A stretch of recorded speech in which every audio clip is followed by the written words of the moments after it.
Hi friends, welcome to Telugu gardening and blogs channel అండి.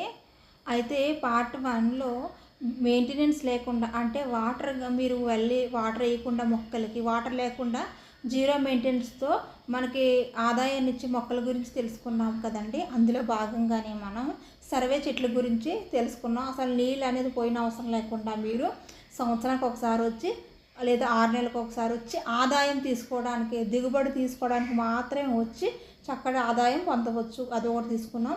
ఇంకోటి just మన మొక్కలు ఒక 4 అడుగులు 3 అడుగులు ఎత్తు వరకు మెయింటైన్ చేసి ఆ తర్వాత 6 నెలలకు వచ్చే ఆదాయము కంటిన్యూస్గా వచ్చేది ఈ బొబ్బాయి వాళ్ళ గురించి తెలుసుకున్నాం కదండి. అది జస్ట్ ఒక 3 అడుగులు ఎత్తేది వరకు నీళ్ళు పట్టించి ఆ తర్వాత మనం మొక్క ఎదిగినాక మొత్తం కాయలు కాసేస్తుంది కదండి. ఇంకా దిగుబడి తీసుకోవటమే. అప్పుడు పెద్ద మెయింటెనెన్స్, వాటర్ మెయింటెనెన్స్ చాలా తక్కువతోటి అదొకటి చూసాము.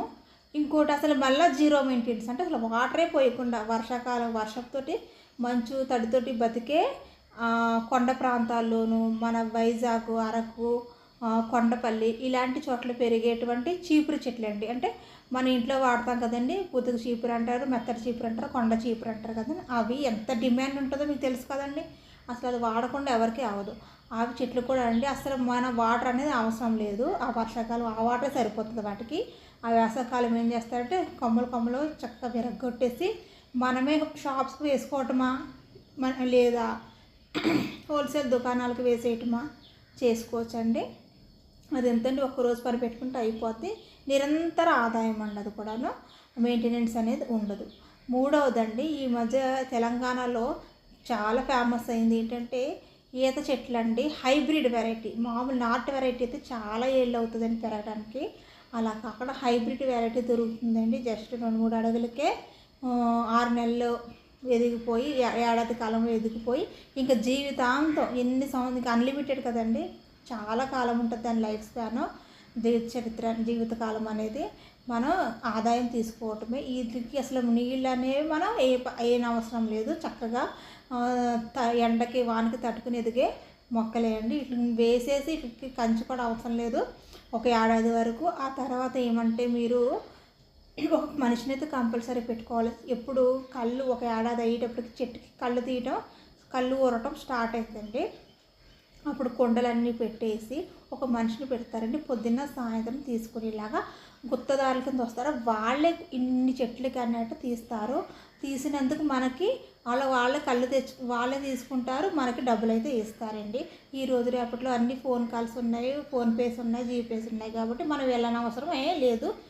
అసలు ఆ చెట్ల మెయింటెనెన్స్ అనేది లేదు. బంజరు భూమి ఉంటే చాలు, లేదా లీజుకి స్థలం తీసుకున్నా చాలన్నమాట. మనం ఆదాయాన్ని పొందవచ్చు అన్నమాట.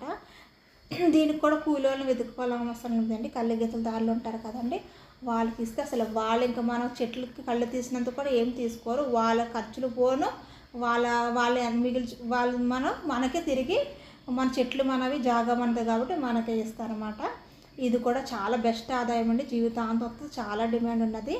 ఇక ఇంకోటి లాస్ట్గా చెప్పవలసింది ఏముందంటే పామ్ ఆయిల్ అండి. మామిడి తోటలు కానీ, మామిడి చెట్లు కానీ, తోటలు కానీ ఉన్న చోట్లలో ఈ మధ్యకాలంలో ఏం చేస్తారంటే పామ్ ఆయిల్ చెట్లు నాటుతున్నారండి. అలా కాకుండా మీరు మొత్తంగా పామ్ ఆయిల్ వేసుకుందామన్నా వేసుకోవచ్చు బంజరు భూముల్లో.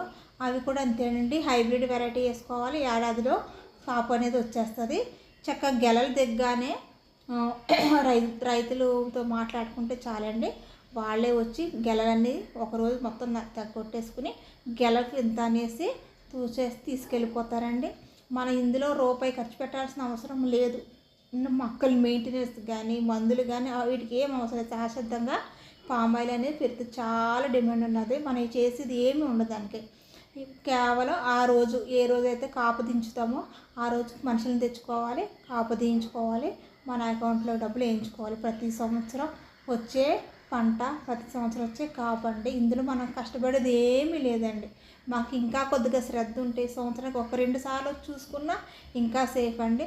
వీటికి ఏమీ ఫెన్సింగ్ కూడా అవసరం లేదండి. తినే వస్తువు కాదు కదా. ఉంటానండి.